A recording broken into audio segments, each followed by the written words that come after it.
Good evening and welcome to Connecting Point. I'm Jim Madigan. Massachusetts Ballot Question 4 calls for legalizing, regulating, and taxing the sale of marijuana.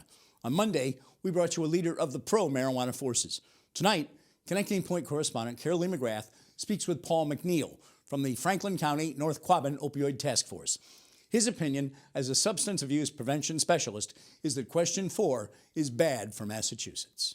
I'm opposed to this referendum specifically because of the door that it opens up for the industry, the commercialized, for-profit, marketed industry of marijuana. So I'm not necessarily opposed to legalization of marijuana. I think there's a lot better ways, a lot more research we can put into what should and can a legal marijuana law look like. And this referendum isn't necessarily for the people of Massachusetts, by the people of Massachusetts. It's an industry law written by the industry, very much with profit on the minds, much more so than social justice or helping adults gain access to responsible use. Now, one of the things that it would allow are edibles. Does that concern you? Absolutely, yes. So if you look at marijuana's profits in Colorado, more than 50% of the revenue is from sugar-based edibles. It's not from loose-leaf marijuana, which I think a lot of people voting for this just imagine. Finally, we'll be able to go buy loose-leaf marijuana in stores, just like liquor or alcohol. We'll be able to smoke our joints or smoke our bowls or our blunts without the law sort of hanging us up.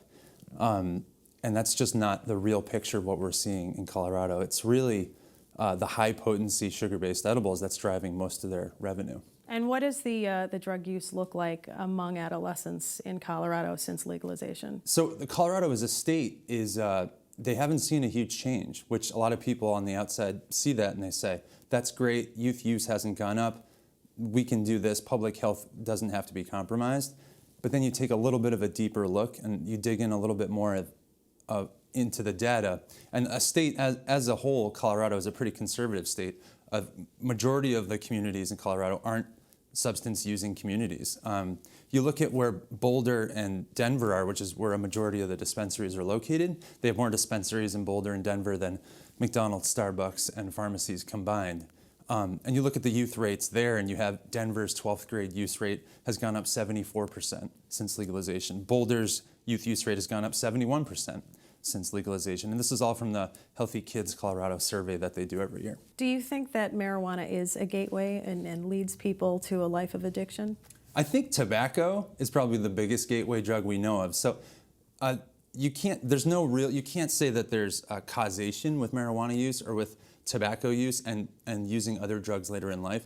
There's plenty of correlations. And what we see is when you use marijuana consistently, let's say 3 to 5 times or more a month at the age of, let's say, 14 or 15, your odds of becoming dependent on cannabis use disorder as defined in the Diagnostic Statistical Manual, the DSM-5, about 1 in 6 teenagers will become dependent on cannabis or addicted.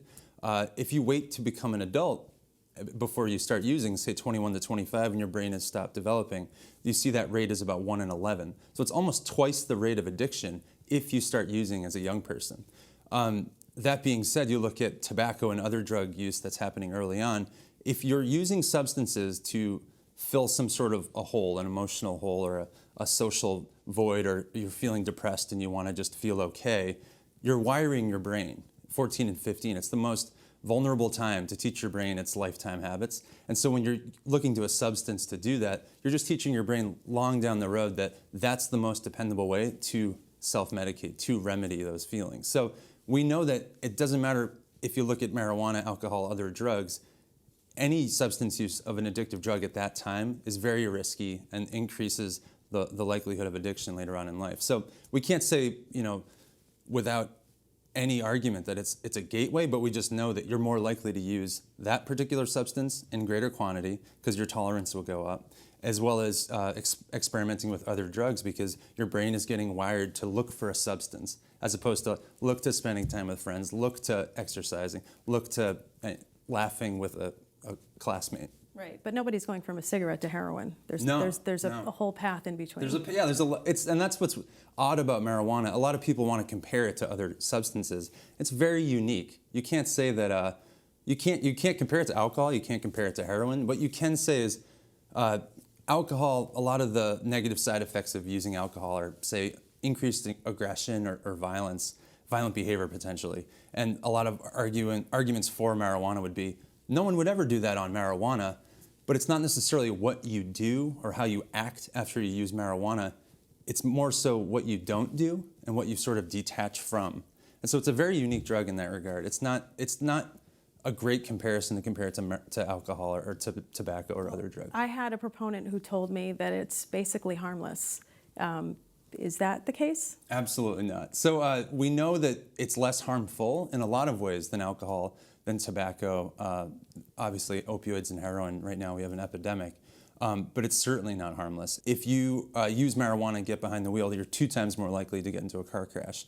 And Denver and Boulder and the surrounding areas have seen a huge spike in car crashes involving marijuana on the system. Fatal car crashes have gone way up with marijuana on the system. To compare alcohol, you're 4 times more likely to get into a car accident. So you can look at numbers like that and say it's less harmful, but it's certainly not harmless. So you're more likely to have impaired memory, impaired sensory, impaired spatial abilities while you're driving. So that's not a good thing. A lot of people think it makes you a better driver because you're more sensitive in a lot of ways to what's happening in front of you, but your reaction time is much delayed. So that's not a good thing. That's not a good thing behind the wheel. Okay, is this inevitable though? We already have it decriminalized and it's legal for medical use. So is this just the natural next step? I think this referendum isn't the natural next. This is a very specific referendum. It's not necessarily the natural progression. It's an intentionally proposed referendum from an industry that will very much benefit. Already right now we have decriminalized marijuana in Massachusetts. We've exponentially decreased wrongful incarceration, wrongful arrests for people with small amounts of marijuana.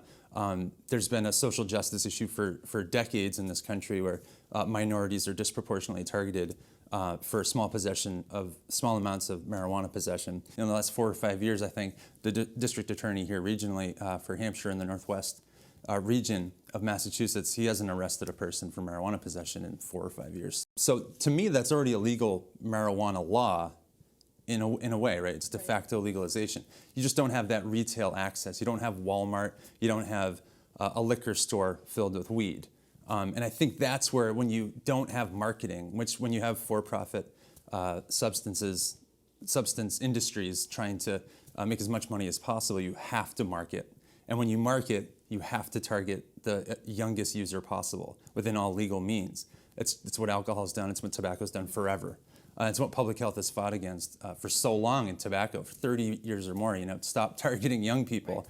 And so that has to happen. It's an inevitable factor of having a for-profit addictive substance market. All right, Paul McNeil, thank you so much for joining us. A lot of good information today. You're welcome.